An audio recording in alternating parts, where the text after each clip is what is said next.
For thousands of years, every morning and evening, Jewish people have prayed these well-known words as a way of expressing their devotion to God. They're called the Shema.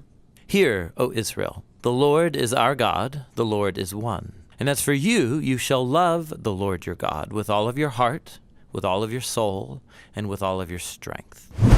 We're going to look at the fourth key word in this prayer, heart, which in Hebrew is sometimes pronounced levav, or more often in a shorter form, lev. Now, different cultures throughout history have had different conceptions of how the human body works, and this is also true of the ancient Israelite writers of the Bible. They knew that the heart was an organ in the chest that sustains life. There's mention of a heart attack in the Bible, Naval, whose heart died inside of him and he became like stone. But the biblical authors talk about the heart in many other ways that might seem strange to modern readers, and that's because these Israelites had no concept of the brain or any word for it. They imagined that all of a human's intellectual activity takes place in the heart. For example, you know with your heart in the Bible. Your heart is where you understand and make connections. In the book of Proverbs, wisdom dwells in the heart. And your heart is what you use to discern between truth and error, like Solomon did when he was king. So the heart is where you think and make sense of the world, and it's where you do more. In the Bible, the heart is where you feel emotions. You feel pain in your heart, like Hannah did when she couldn't have any children. In fact, the phrase "a broken heart" comes from ancient biblical Hebrew.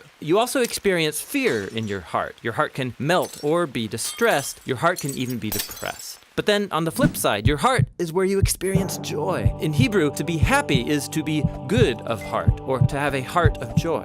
So the heart is the generator of physical life. It's also the center of your intellectual and emotional life, and there's more. In biblical Hebrew, the heart is where you make choices motivated by your desires. So David had it in his heart to build a temple for God. Your heart is where your affections are centered. They're called the desires of your heart. And if you really want something and go after it, it's like what Nathan said to David, whatever's in your heart, go and do it. So then, in the Bible, the heart is the center of all parts of human existence, as in the well-known proverb, guard your heart, because from it flows your whole life. Now, the prophet Jeremiah believed that the human heart was fundamentally broken. He said, the heart of a human is deceitful above all, irreversibly sick. Who can even understand it? He had watched a whole generation turn away from God. They started sacrificing their children as if that were a good thing. So this is why, in the imagination of the Hebrew prophets, the only hope for humanity is the total renewal of the human heart. Moses predicted that if Israel was ever going to love their God, their heart would need to be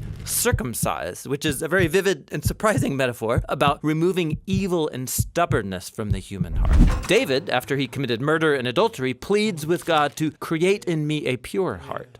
The prophet Ezekiel hoped for a day when God would remove the heart of stone and give his people a new heart of soft flesh, which is very similar to Jeremiah's hope that God would write the commands of the Torah on the hearts of his people. And that brings us all the way back to the Shema. Every day, God's people are called to devote to God their whole body and mind, their feelings and their desires, their future and their failures. This is what it means to love the Lord your God with all of your heart.